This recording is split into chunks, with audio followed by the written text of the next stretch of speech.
ಇನ್ನು ಪಾಕಿಸ್ತಾನದ ಮೀಡಿಯಾಗಳಲ್ಲಿ ಸಿದ್ದರಾಮಯ್ಯ ಅವರ ಯುದ್ಧ ಬೇಡ ಅನ್ನುವಂತಹ ಸುದ್ದಿ ವಿಚಾರ ಚರ್ಚೆ ಆಗ್ತಾ ಇದ್ದಂತೆ ಬೆಂಗಳೂರಿನಲ್ಲಿ ಬಿಜೆಪಿ ರಾಜ್ಯಾಧ್ಯಕ್ಷ ಬಿವೈ ವಿಜಯೇಂದ್ರ ಹೇಳಿಕೆ ಕೊಟ್ಟಿದ್ದಾರೆ.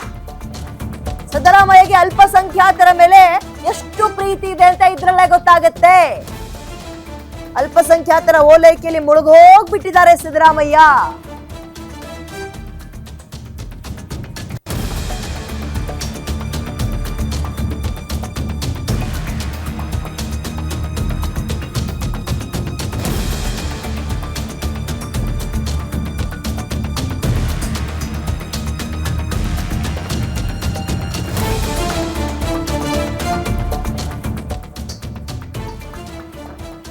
ಅಲ್ಪಸಂಖ್ಯಾತರ ಮೇಲೆ ಎಷ್ಟು ಪ್ರೀತಿ ಇದೆ ಅಂತ ಇದ್ರಲ್ಲೇ ಗೊತ್ತಾಗುತ್ತೆ.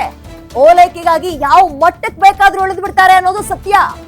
ಈ ಸತ್ಯ ರಾಜ್ಯದ ಜನತೆಗೆ ಗೊತ್ತಿದೆ ಅಂತ ವಿಜಯೇಂದ್ರ ವಾಗ್ದಾಳಿ ನಡೆಸಿದ್ದಾರೆ. ಕಾಶ್ಮೀರದ ಘಟನೆಯನ್ನ ಪ್ರತಿಯೊಬ್ಬ ಸ್ವಾಭಿಮಾನಿ ಭಾರತೀಯನು ಕೂಡ ಖಂಡಿಸಿದ್ದಾನೆ. ಭಾರತ ಯಾವತ್ತೂ ಕೂಡ ಯುದ್ಧ ಸಾರಿರುವ ಇತಿಹಾಸವೇ ಇಲ್ಲ. ಬಟ್ ಈಗ ಭಾರತೀಯರ ರಕ್ಷಣೆ ಮಾಡುವ ಟೈಮ್ ನಲ್ಲಿ ಸುಮ್ಮನಿರಲ್ಲ.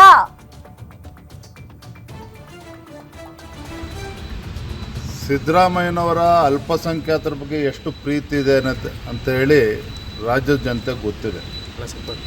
ಯಾವ ಮಟ್ಟಕ್ಕೆ ಬೇಕಾದ್ರೂ ಇಳಿತಾರೆ ಅನ್ನುವ ಸತ್ಯವೂ ಕೂಡ ರಾಜ್ಯದ ಜನತೆಗೆ ಗೊತ್ತಿದೆ. ಆದರೆ ದೇಶದ ವಿಚಾರ ಬಂದಾಗ ಕಾಶ್ಮೀರದಲ್ಲಾಗಿರ್ತಕ್ಕಂಥ ಆ ಘಟನೆ ಪ್ರತಿಯೊಬ್ಬ ಸ್ವಾಭಿಮಾನಿ ಭಾರತೀಯನೂ ಕೂಡ ಖಂಡಿಸಿದ್ದಾನೆ. ಭಾರತ ಯಾವತ್ತೂ ಕೂಡ ಯುದ್ಧವನ್ನು ಸಾರಿರ್ತಕ್ಕಂಥ ಇತಿಹಾಸ ಇಲ್ಲ. ಆದರೆ ಇವತ್ತು ಭಾರತೀಯರ ರಕ್ಷಣೆ ಮಾಡಬೇಕಾದಂಥ ಸಂದರ್ಭದಲ್ಲಿ ಏನು ನಿರ್ಧಾರವನ್ನು ತೆಗೆದುಕೊಳ್ಬೇಕು ಅದು ಪ್ರಧಾನಮಂತ್ರಿಗಳು ಎಲ್ಲ ಮುಖ್ಯಮಂತ್ರಿಗಳ ಜೊತೆನೂ ಕೂಡ ಚರ್ಚೆ ಮಾಡಿ ಒಂದು ತೀರ್ಮಾನವನ್ನು ತೆಗೆದುಕೊಳ್ತಾರೆ. ಇದರ ನಡುವೆ ಸನ್ಮಾನ್ಯ ಸಿದ್ದರಾಮಯ್ಯನವರು ಪಾಕಿಸ್ತಾನದ ವಿರುದ್ಧ ಯುದ್ಧ ಮಾಡಬಾರ್ದು, ಈ ದೃಷ್ಟಿಕೋನ ಏನಿದೆ ಸಿದ್ದರಾಮಯ್ಯನವ್ರದ್ದು, ಇದು ಖಂಡಿತ ಸರಿಯಲ್ಲ, ಅಕ್ಷಮ್ಯ ಅಪರಾಧ. ಏನು ಸನ್ಮಾನ್ಯ ಯಡಿಯೂರಪ್ಪನವ್ರು ಹೇಳಿದರು, ಸಿದ್ದರಾಮಯ್ಯನವರು ರಾಜ್ಯದ ಮುಖ್ಯಮಂತ್ರಿಗಳು ಏನಿದ್ದಾರೆ ಈ ದೇಶದ ಜನರ ಕ್ಷಮೆಯನ್ನು ಕೂಡ ಅವರು ಕೇಳಬೇಕಾಗ್ತದೆ.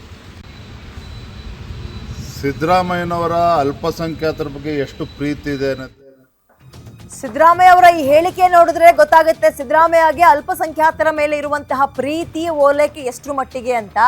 ಇಡೀ ದೇಶವೇ ಒಟ್ಟಾಗಿ ನಿಲ್ತಾ ಇದೆ. ಬಟ್ ಎಂತ ಹೇಳಿಕೆ ಕೊಟ್ಟಿದ್ದಾರೆ ನೋಡಿ. ನಾವು ಯುದ್ಧಕ್ಕೆ ಏನು ಬಹಳ ಉತ್ಸಾಹದಿಂದ ಇರುವಂತವರಲ್ಲ, ಬಟ್ ಯುದ್ಧ ಮಾಡಲೇಬೇಕಾದ ಅನಿವಾರ್ಯತೆ ಇದೆ. ಇಂಥ ಟೈಮಲ್ಲಿ ಸಿದ್ದರಾಮಯ್ಯ ಅವರ ಸ್ಟೇಟ್ಮೆಂಟ್ ಇದೆಯಲ್ಲ, ಅವರಿಗೆ ಶೋಭೆ ತರುವಂತಹ ಹೇಳಿಕೆ ಅಲ್ಲ ಇದು ಅಂತ ಇದೀಗ ವಿಜಯೇಂದ್ರ ಬಿಜೆಪಿಯ ರಾಜ್ಯಾಧ್ಯಕ್ಷ ಅವರು ಕೂಡ ಆಕ್ರೋಶವನ್ನು ವ್ಯಕ್ತಪಡಿಸಿದ್ದಾರೆ. ಸಿದ್ದರಾಮಯ್ಯ ಅವರ ಈ ಯುದ್ಧ ಬೇಡ ಅನ್ನುವ ಹೇಳಿಕೆಗೆ ಇಡೀ ದೇಶದ ಕ್ಷಮೆ ಕೇಳಬೇಕು ಅಂತ ಯಡಿಯೂರಪ್ಪ ಅವರು ಹೇಳಿದ್ರೆ, ಮತ್ತೊಂದು ಕಡೆ ವಿಜಯೇಂದ್ರ ಅವರು ನೋಡಿ ಅವರ ಅಲ್ಪಸಂಖ್ಯಾತರ ಓಲೈಕೆ ಯಾವ ಮಟ್ಟಿಗಿದೆ